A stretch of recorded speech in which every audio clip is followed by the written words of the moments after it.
Então, as sagas etiológicas, elas são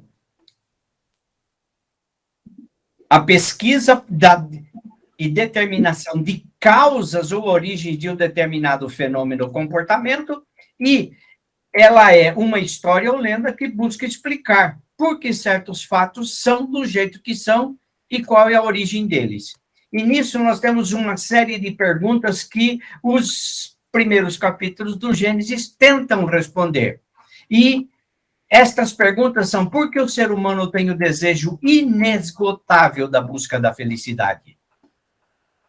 Por que o ser humano tem um sentimento de vazio dentro dele? Isso é uma coisa que você ouve constantemente, e muitas das pregações são feitas no sentido de dizer que Jesus preenche esse vazio, mas isso é nosso, faz parte do ser humano.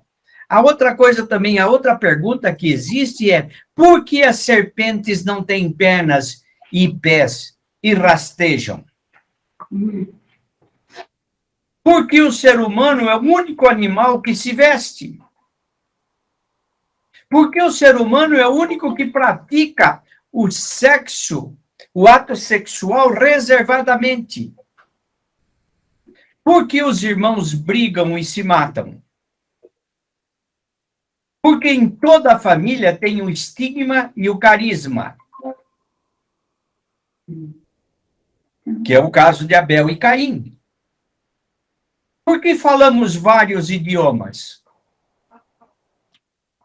Por que temos medo de tempestades? Aqui é a mamãe, ó. Por que existem os gigantes?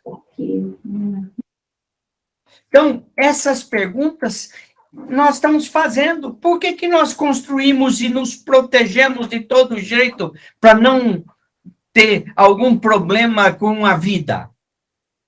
Porque todos os povos têm uma história de dilúvio. E aí vamos começar a dar uma olhada. O Gênesis capítulo 1 começa com um caos. Um tohu vabohu, que é a expressão hebraica para dizer que estava tudo sem forma e vazia. O caos original, esse tohu vabohu, foi sendo ordenado pela palavra de Deus. Disse Deus: haja. A palavra, então, de Deus tem o condão de ordenar o caos, seja ele o caos inicial ou o criado por nós. E aqui é um dado muito interessante que, quando nós estamos com muitos problemas, e as terapias, em certa medida, fazem isto, o que essas terapias fazem? Elas nos põem a falar. E ao falar, nós vamos ordenando as nossas ideias. Essa confusão, esse caos que a gente está enfrentando, começa a se ordenar, porque a gente começa a falar sobre isso. Eu me lembro de uma vez, passei por Madrid e eu saí para dar uma volta, entrei lá no Bosque El Retiro e tinha lá uma mulher chorando. Eu parei, perguntei se podia ajudar em alguma coisa, e ela disse que não. Eu falei: mas eu estou disposto a ouvir. E eu acho que fiquei umas 3, 4 horas ouvindo ela falar, mas não parava. No final, eu falei para ela: olha, vamos fazer o seguinte, eu preciso comer, porque eu não almocei ainda. Vamos ali, tem um lugar ali, vamos comer alguma coisa. Ela falou: mas que horas são? Eu falei: o horário. Ela falou: não, muito obrigado, o senhor me ajudou muito. Eu não tinha dito nada. O fato dela falar e ter alguém que ouvisse ajudou a sair desse processo. Veja, a outra coisa que existe no Gênesis é que a primeira ação de Deus sobre o Tohu Vabohu foi: haja luz. E aqui vem um dado interessante, que é o seguinte: todas as vezes que nós estamos num caos, numa escuridão, numa coisa que a gente não encontra a saída, que a gente está batendo cabeça, nós precisamos pôr luz sobre isto. Nós precisamos iluminar o caos, que foi exatamente isso que Deus fez lá no Tohu Vabohu do Gênesis. Quando a gente ilumina o caos, ele inicialmente parece muito mais complicado, muito mais tenebroso do que realmente é. Mas tem isso, nunca se ordena o caos sem jogar luzes sobre ele. O que o caos vai fazer? E isto é uma coisa que está ali no Gênesis, a separação da luz e da sombra. Ao iluminar o caos, a providência é separar luz da sombra, o real do imaginário, o possível do impossível, o negociável do inegociável, o mutável do imutável, a causa do efeito, a essência da forma. Quando a gente tem problemas, e Oséias já trabalhou com problemas e já prestou consultoria em empresas tanto religiosas quanto não, que está lá um balaio de gato, Oséias, o que você precisa fazer? Baixar a poeira, né? Baixar a poeira. E não é isso de jogar luz e começar a separar o que é real, o que é imaginário? O que dá para trabalhar, o que não dá para trabalhar? Pois é, sempre tem muita alucinação, né? Sim. E sempre tem muita gente vendo mais coisas do que pode, ou do que é na realidade. A pessoa dentro de um problema, ela aumenta esse problema. Aí vem uma outra coisa, façamos o homem à nossa imagem, conforme a nossa semelhança. Esse negócio da Imago Dei já deu muito pano para manga. E eu quero colocar aqui a minha visão desse problema. A capacidade de criar. Deus é o Criador. E se fomos feitos à imagem e semelhança dele, também temos a capacidade de criar. E aqui vem a coisa que um dado é a invenção, a outra é a descoberta. Cabral não inventou o Brasil. Ele descobriu o Brasil. Mas você vai ter inventores, por exemplo, o Thomas Edison, que inventou a lâmpada. Isso é a capacidade de criar. Também é a capacidade da gente se comunicar em nível de abstração.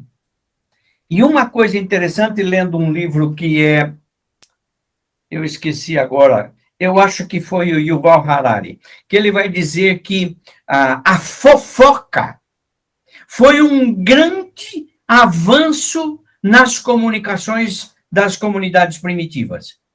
Você já pensou nisso, Cláudio? Que nós devemos a fofoca, o fato de a gente poder hoje ter uma comunicação de nível superior? Interessante, né? Mas você leu isso? Já ouviu falar disso? Não. Então, deixa eu colocar qual é a ideia que ele tem. Quando os caçadores começaram a falar, eles se reuniam e diziam, tem água ali, tem fruto lá, lá tem animal. Então, eram coisas concretas. Ok? Tal lugar, isso, aquilo. Eles falavam de coisas visíveis, palpáveis. Só que logo eles começaram a perceber que eles precisavam conhecer melhor com quem eles estavam andando. Quem era confiável. Quem era um bom caçador e quem era medroso. Então, eles começaram a desenvolver uma linguagem que trazia informações sobre o próximo. Porque eles precisavam saber com quem estavam andando. Eu tive uma experiência que uma vez a GM me convidou para ir fazer uma experiência no... Eu tinha um nome isso. Acho que era Museu Sem Luz, que se chamava. Que a gente entrava num local totalmente escuro, guiado por um cego. Então, nós entramos ali uns 15 dentro daquela coisa que você não chegava a niente. E você estava com a mão assim, tentando ver onde que você estava tocando. E cada vez que você tocava numa pessoa, ou alguém tocava em você, a primeira coisa que eles falavam, quem é? Porque a gente precisava saber onde é que a gente estava andando. Essa necessidade de dizer, esse é confiável, aquele não é, esse é corajoso, aquele não é, foi o que começou a desenvolver uma comunicação mais abstrata. A outra coisa da Imago Dei é se antecipar e prever. Nenhum animal tem a capacidade de previsão. Você pode falar das formigas e coisas, mas isso não está na cabeça delas. Isso é do DNA delas, mas não é porque elas preveem. A outra coisa é a capacidade de nos relacionarmos afetivamente. Você vai dizer, não, os animais têm um relacionamento, sim, mas não é no nível do ser humano, porque o ser humano tem a capacidade de amar altruisticamente, de dar de si para o outro, e isso é o divino em nós. Tá, deixa eu só dizer que normalmente as pessoas vão dizer que a Imago Dei é que Deus é trino e nós fomos criados como uma trindade, corpo, alma e espírito. Forçou. Não, mesmo porque alma e espírito no hebraico é um negócio complicado, não tem jeito de separar. Mas vamos para frente. A instituição do descanso. Por que a gente precisa tirar um dia para descansar? Quantas vezes você já foi deitar e disse, amanhã eu vou dormir até não poder? Porque o descanso é natural, é nosso, é necessário para repor as energias, para nos dar um tempo de pensar no que fizemos e no que vamos fazer. E aí vem uma das coisas da Imago Dei, é avaliar e planejar. E é divino. Por que é divino? Havendo Deus completado no dia 7º a obra que tinha feita, descansou nesse dia de Tobra. Deus descansou. Se Deus descansou, nós temos também o direito de descansar. E esse descanso faz parte da criação, no duplo sentido. Estava lá nos 7 primeiros dias da criação, o descanso tomou um dia inteiro. A falta de descanso é aberração e atentado à criação. É um direito humano. Daí porque, quando na Inglaterra da era industrial se batalhou pela semana de 6 dias, com um dia de descanso, e quem viu o filme Carruagens de Fogo vai se lembrar da briga daquele corredor que não queria correr no domingo porque era dia do descanso. E isso durante muito tempo vigiu em todas as partes, inclusive no Brasil. Não podia ter comércio aberto. Depois que começou, e hoje já não existe mais isso. Mas ainda se dá um dia de descanso para as pessoas. Esse é um direito nosso, é uma necessidade nossa. E é para criar no duplo sentido da coisa. Por que criar no duplo sentido? Porque quando a gente descansa, a gente tem condições de pensar criativamente.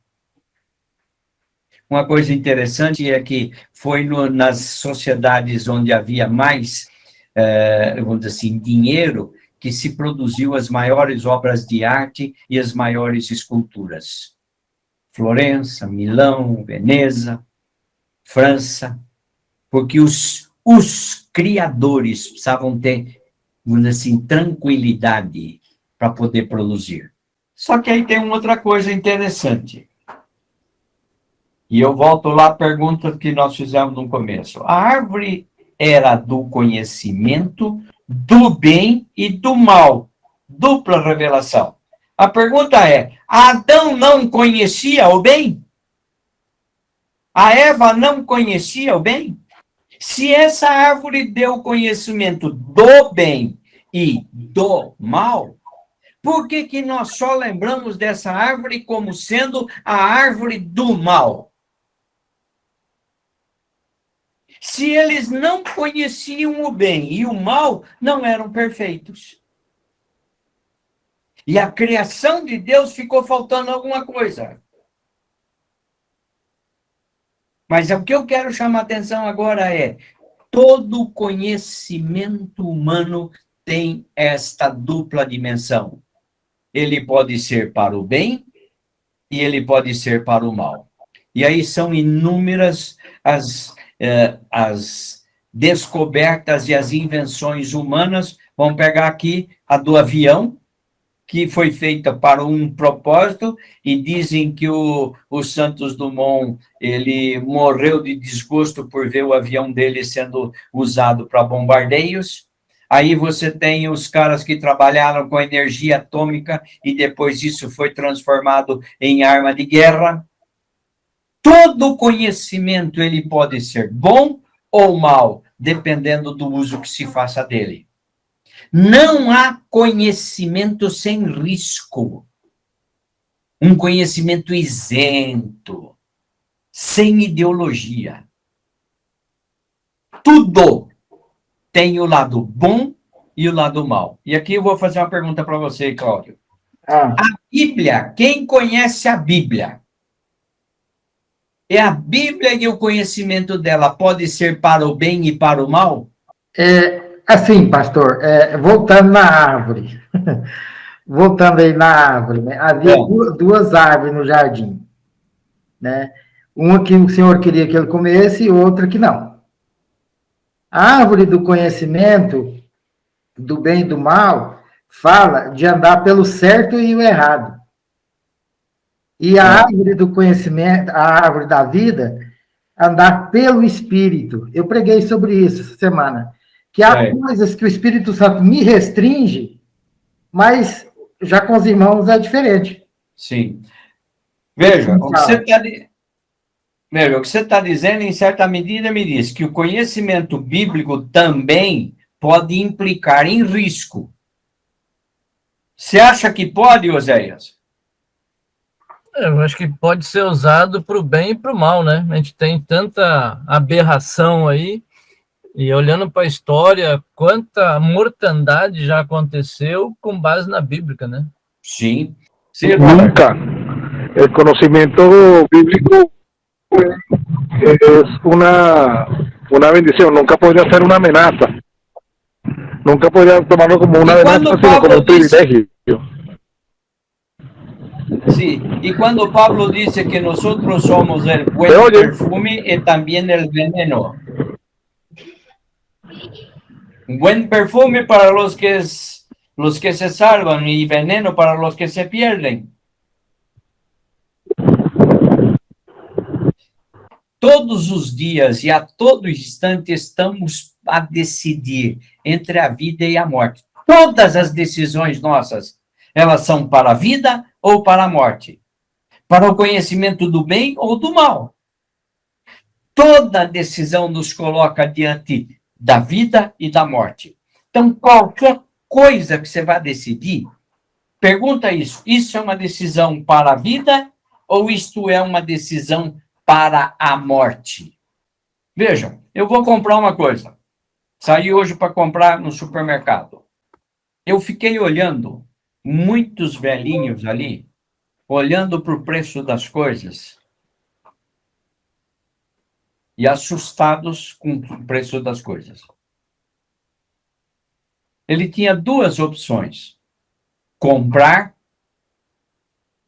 o produto que ele estava acostumado, comprar a quantidade que ele estava acostumado, ou buscar um produto mais barato. Ele podia dizer, não, eu vou comprar o que eu estava comprando e gastar mais do que podia e se enrolar depois. A outra decisão é assim, não, eu quero pensar que eu quero viver sem dor de cabeça. Essas decisões estão aí no dia a dia. Você consegue pensar num exemplo de uma decisão que você tomou, Oséias, e que tem essa dimensão de vida e morte? Não veio, não. Cláudio? Microfone fechado, Cláudio. Voltando aí na Bíblia, né? A questão a Bíblia, ela pode salvar e ela pode condenar. Sim. Né? Então, isso aí, é por isso que tem aquele versículo que diz, né? A letra mata, o espírito vivifica. Sim. A letra fala da lei, né? É. E o espírito fala da graça, né? Onde desceu o espírito, né? Tá. Então, você pode... tem muita gente aí usando a Bíblia para condenar, não para salvar. Sim. E você teve alguma decisão na sua vida que você se viu assim diante dessa questão de vida e morte? Uai, pastor, no próprio trânsito a gente toma essas decisões, né? Você Sim. vai ou não vai? Se você for, você morreu depois. O acidente, né? Usando esse exemplo aqui, né? Mas é tão interessante isso que há muitas decisões, né, que você toma, lá na frente você para e fala, se eu tivesse tomado aquela decisão... Sim. Né? Então, vamos lá. Não é bom que o homem esteja só. Ele não é uma ilha. Ele é um ser relacional. E aí vem um versículo de Provérbios que diz assim, o solitário busca o seu próprio interesse e se insurge contra a sabedoria. 18:1. Todo sujeito que vive sozinho, que não se relaciona, que tem dificuldade de se relacionar, é uma pessoa que busca ser uma ilha e ele nega o aspecto da criação, que é ser relacional. Não é bom que esteja só. Isso é um dado muito importante para a gente avaliar as pessoas, avaliar o nosso ministério. Quantos de nós conhecemos pessoas que se acham a divina pomada e não querem relacionamento com ninguém? Não ouvem ninguém. Isso a gente pode ter até na própria família. Um irmão, um tio, um primo, um cunhado, que se deixar o bicho vai sozinho. Nesse lugar do sozinho, né? Tem o ditado, duas cabeças pensam melhor do que uma, né? Até para fazer o contraponto, né? Ninguém consegue conhecer 360 graus. Você deu exemplo no outro encontro, né? Você precisa do outro para ver o que você não vê, né? Sim. Nós não fomos feitos para ficar sozinhos. Nós dependemos do outro para sermos. A criação do diálogo. Quando Deus diz, não é bom que o homem esteja só, e fez a auxiliadora, Kinegdo, que é diferente do homem, Deus cria também o diálogo. Porque agora era necessário que um conversasse com o outro. O eu falasse com o tu. E aí se Deus criou o diálogo. A capacidade de dizer o que eu penso. A capacidade de ouvir o que o outro diz e tentar entender o que o outro está dizendo. Isso é obra de Deus, isso é a imago Dei em nós. Ele não só criou a mulher, ao criar a esposa, ele criou o diálogo.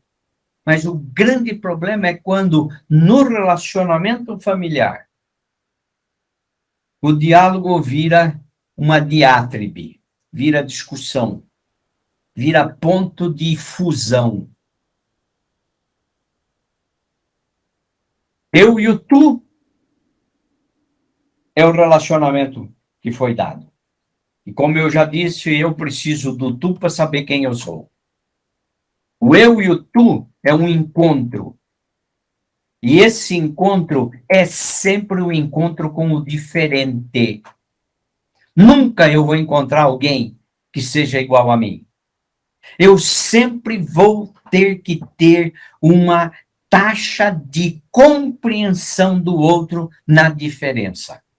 E uma das coisas que acontece nos relacionamentos é quando um quer que o outro seja igual a mim. Então, vamos lá. O Cláudio quer que a Lucinei seja igualzinho a ele.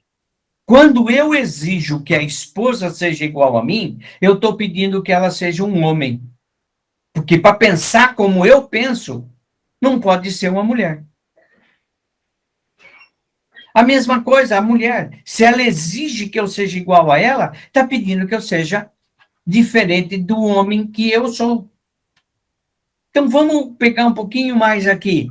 Essa construção do nós que se dá pelo diálogo é porque o eu se comunica com o tu para a construção do nós. E esse é o objetivo do diálogo. Esse é o objetivo da comunicação, que nós nos entendamos e, sem imposição, nós tenhamos uma compreensão comum aos dois. Vem aí, então, a fala monológica, que é a fala que um só fala. No segundo relato bíblico, a história da passagem dos animais à frente de Adão, para que esse desse nomes a eles. Como é que você vê essa história, o Cláudio? Então, veja, quando Adão falava, só ele falava, não havia resposta.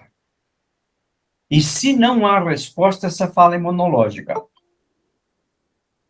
E por ser monológica, por não ter resposta, essa fala não podia estar no plano do Criador. E esta fala vem logo depois, quando Deus vê que não era bom que o homem esteja sozinho, e faz a auxiliadora. A outra metade, que você comentou lá da outra vez, Oséias, que essa outra metade aí é uma versão mais grega da tradução. Mas veja, o que ele estava dizendo aqui era isto: não pode haver fala sozinha. Por que não pode haver fala monológica? Porque ao nomear os animais, foi uma atividade que só Adão falou. O outro, os animais não estavam à altura de responder. E todo sujeito que só fala e não deixa o outro falar, ele é um sujeito narcísico. Ele quer atenção sobre ele. Eu tinha um amigo muito, muito conhecido, e que, quando a gente estava reunido, ele não admitia que ninguém mais falasse a não ser ele. E se você estivesse na mesa, conversando assim, na ponta de uma mesa, e ele percebesse que você não estava envolvido na história dele, ele parava, chamava a atenção de vocês dois para ouvir o que ele estava dizendo, porque ele dizia: o que eu tenho para dizer é muito importante. Ideias brilhantes, mas era um nojo de pessoa. A fala monológica é a tentativa de ser maior que Deus. Porque mesmo no relato da criação, houve diálogo na Trindade. Façamos. Isso já foi dito por muita gente, e eu estou só aqui trazendo para esse fato de que a monológica, ela não só é o sujeito que fala sozinho, como é o sujeito que interrompe a fala dos outros. Ele corta. Ele fala por cima. Ele fala mais alto. E toda vez que alguém interrompe a sua fala, isso é um estupro comunicacional. Ele está te invadindo sem pedir licença. Ele não te deixa concluir o raciocínio. Outra coisa que está no Gênesis é o trabalho como missão. O trabalho foi instituído como missão cultivar e guardar. É uma missão positiva de produzir e zelar da criação. Há a ordem de zelar, cuidar, preservar. E nisso, na missão do trabalho, há uma dimensão ecológica. Não fomos postos na terra para destruir. Nós fomos postos na terra para construir, para criar. E quando a gente faz do nosso trabalho destruição, nós estamos indo contra aquilo que Deus estatuiu na criação. E eu fico assim pensando quanto trabalho existe de gente que só destrói. Eu fico pensando, por exemplo, nesses caras, esses madeireiros da Amazônia, que o que sabem fazer é derrubar árvore. Na crise da meia-idade, existe um negócio que as pessoas olham para trás para tentar descobrir o que, que eles fizeram para poder contar para os netos. Olha, eu fiz isso, eu fiz aquilo. O que, que essas pessoas vão dizer? O que, que eu construí? O que, que eu fiz de positivo? Eu tenho, assim, já fui muito criticado por isso, mas eu acho que uma missão terrível é a missão do bombeiro. O bombeiro vai, apaga o incêndio, e quando ele deixa que o seu serviço completo, o que que sobra? Água. Água, cinza, sujeira, destroços. É verdade que tem um aspecto de salvar vidas e tudo, mas não é. Eu estou dizendo o trabalho em si do bombeiro é deixar as coisas na lama, no destroço e tudo mais. Ele tem que apagar o fogo, tudo bem. E É um aí mal tem menor. um mal menor. Eu ia falar que tem aí o maquiavelismo, né? Os fins, apagar o incêndio, justificam os meios. Jogar água para tudo quanto é lado. E aí vem um negócio que é muito complicado e eu já fui criticado muitas vezes por isso. O trabalho como sustento. Do suor do teu rosto comerás o teu pão.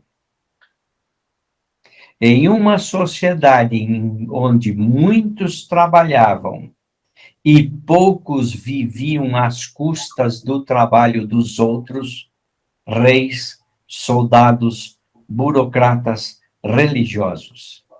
Dizer que cada qual deve comer do suor do seu próprio trabalho é revolucionário.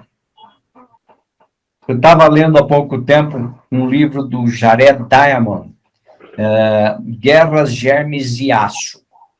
Livro muito, muito interessante. E ele começa mostrando como as sociedades primitivas, as de caçadores e coletores, acabaram se estruturando e formando algumas comunidades mais estáveis, porque antes eles viviam correndo atrás da caça, agora mais estáveis quando começaram a aprender a plantar.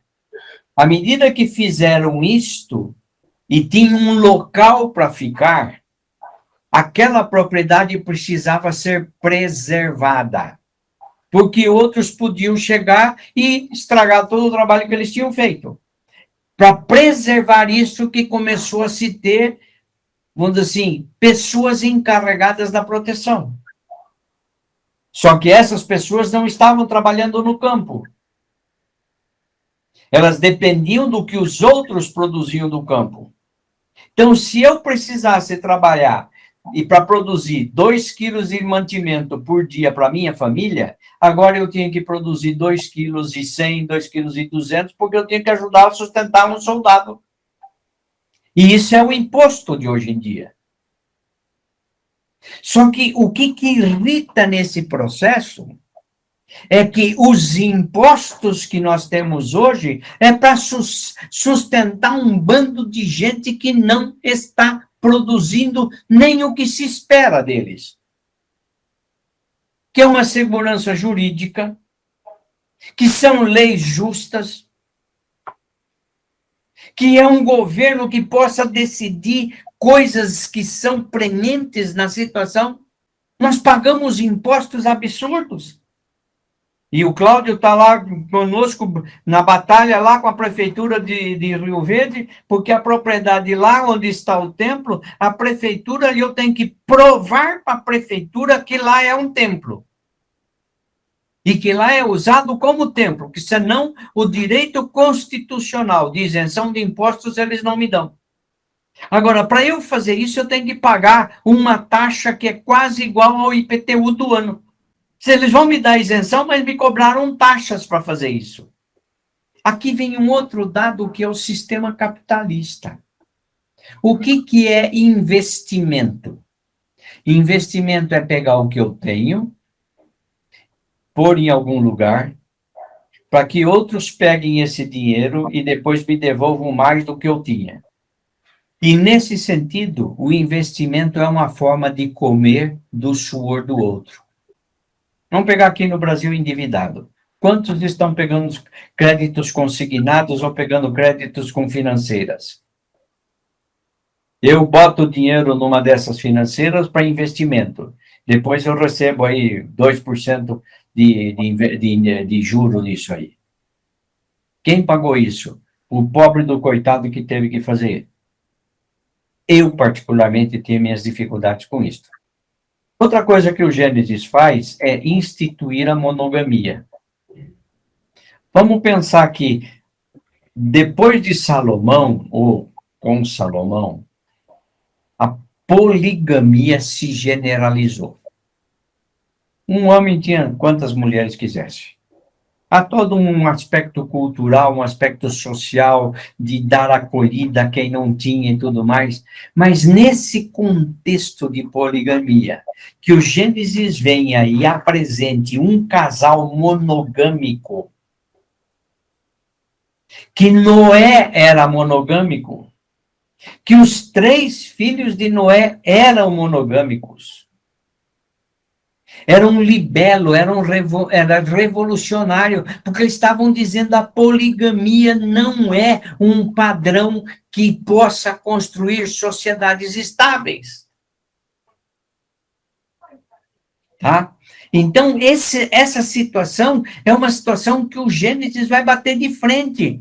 Um casal. O casal humano, em uma sociedade onde o culto da fertilidade era predominante. Em Israel estava ali o culto a Baal, aos Baalins, depois eles foram para Babilônia, lá também havia os cultos da fertilidade, os cultos que na realidade eram atos sexuais, culticos. A pessoa ia lá, mantinha uma relação com a sacerdotisa, porque isto era uma forma de agradar a Deus para jogar mais chuva na terra, que a terra produzisse mais. No culto à fertilidade, o Deus mantinha uma relação sexual com a terra e jogava sobre a terra o seu esperma, que é a chuva. E a chuva produzia da terra os frutos.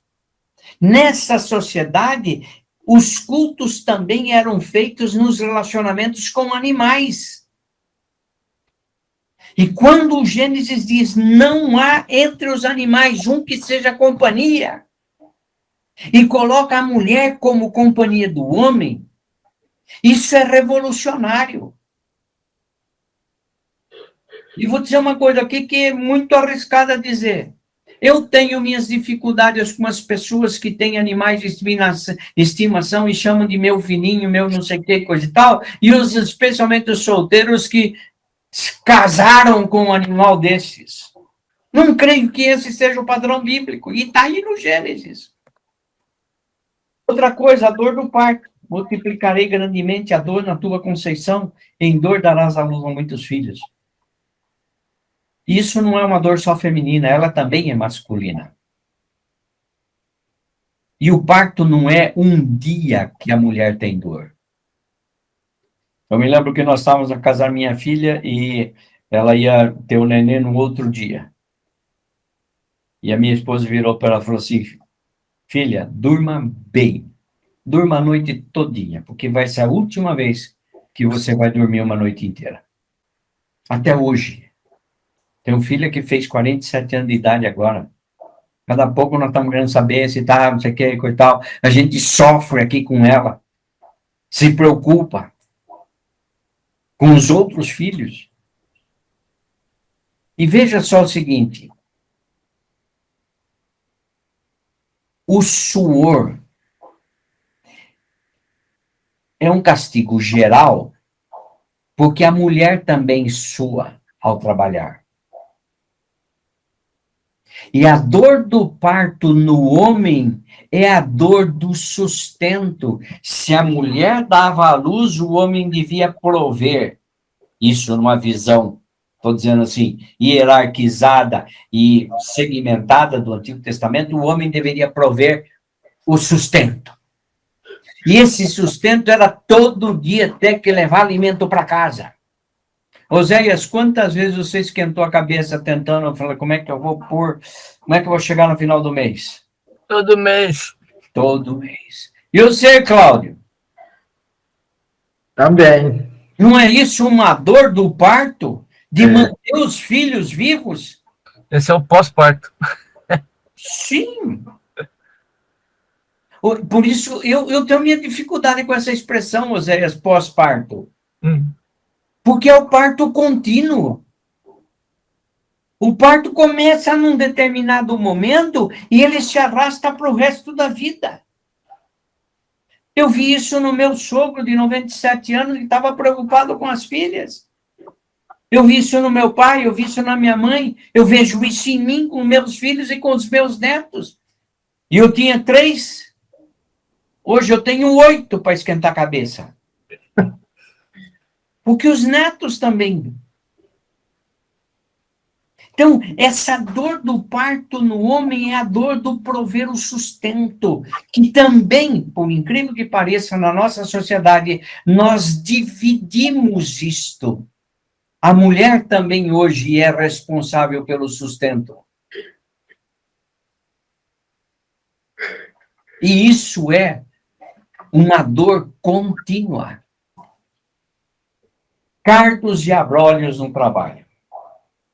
Não há trabalho sem dificuldades, mesmo quando se trabalha como autônomo. Zé, quantas vezes eu vi o cara dizer assim, eu quero montar o meu negócio para não ter mais chefe sobre mim. Eu quero trabalhar tranquilo. Você viu isso? Alguém que conseguiu fazer isso? Sonho. Sonho. Cláudio, você conhece alguém? Você é autônomo, você tem ali a tua coisinha, você faz teu negócio, você nunca tem problema lá na tua oficina? Aí a responsabilidade é maior, né? Quando você é empregado, deu a hora, você vai embora. Agora, quando você é patrão, você não tem hora, né? Assim, no termos assim, de necessidade, né? Se Mas tiver veja só o seguinte, Cláudio, você faz um serviço e ficou faltando uma coisinha ali, onde é que o cara vem reclamar? a responsabilidade, né? É com você. Todo trabalho tem seus espinhos. Não tem jeito de escapar disso. Não tem jeito. Nem o cara que trabalha por conta própria. E eu digo para vocês o seguinte, nem o aposentado. Digo por experiência própria. Nós temos as nossas dificuldades. Porque você fala assim, olha, eu não vou fazer nada. Você vai um dia tanto, você não vou fazer nada. Nada, nada, nada, nada. Aí você começa a pensar, o que eu tenho para fazer hoje? Não, eu vou dar uma consertada nisso aqui. Eu vejo aqui meu vizinho, ele não faz. Ele, de vez em quando, entra lá na oficina mecânica dele, levar arrumar uma coisa. Esses dias eu estava lá com ele e ele estava quebrando a cabeça como é que ele ia resolver um assuntozinho pequeno. Até no lazer dele, ele tinha empecilhos. Então, eu estou pondo essas coisas, gente, para a gente pensar como tem muito mais lições. E veja, quando o Adão e a Eva fizeram vestes para si, tem uma lição aqui. Todos nós ocultamos algo do nosso próximo. Nós cobrimos algo. Nós não somos completamente nus para as outras pessoas. E isso é até uma coisa de sobrevivência. Imagine, Oséias, se alguém conseguisse conhecer você inteirinho, tudo o que você pensa, tudo o que você quer, tudo o que você gosta. Danou-se. Você não ia ter vida. Há uma sabedoria em nos cobrir em algumas coisas. Tinha um programa na TV que era um sujeito que era extremamente honesto, que era o Luiz Fernando, né? O super sincero. E ele dizia tudo o que ele pensava. E como é que ele armava as maiores confusões do mundo. Nós temos um controle social. Você vai na casa...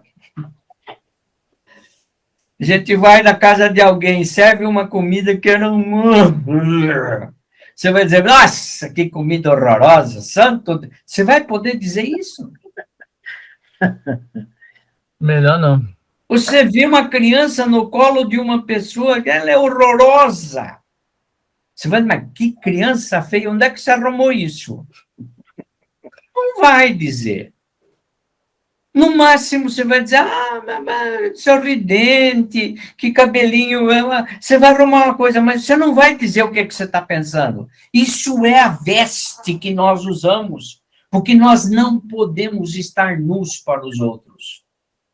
Nós não nos desvendamos totalmente, nem a nós mesmos.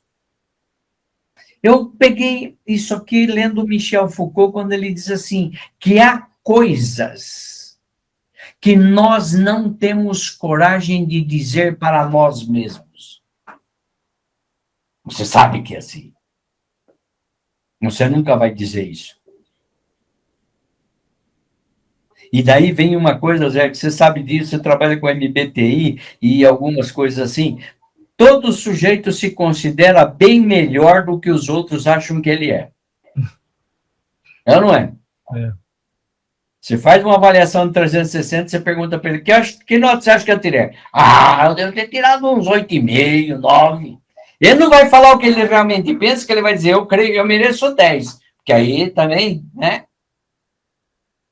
Mas você pega depois a nota média que ele teve, você diz, você teve 6,5. Nós nos encobrimos para nós mesmos. E nós vamos para a semana que vem trabalhar com Noé e as transgressões de Noé e toda a lição de sabedoria que a gente pode pegar de Noé. E uma das coisas que eu vejo é o seguinte, como é que o Gênesis pode ser muito mais rico em lições para nós quando a gente sai da leitura histórica e literalista. Tem muito mais sabedoria no Gênesis. E eu dei uma pincelada assim por cima, que poderia tecer alguns detalhes desse processo.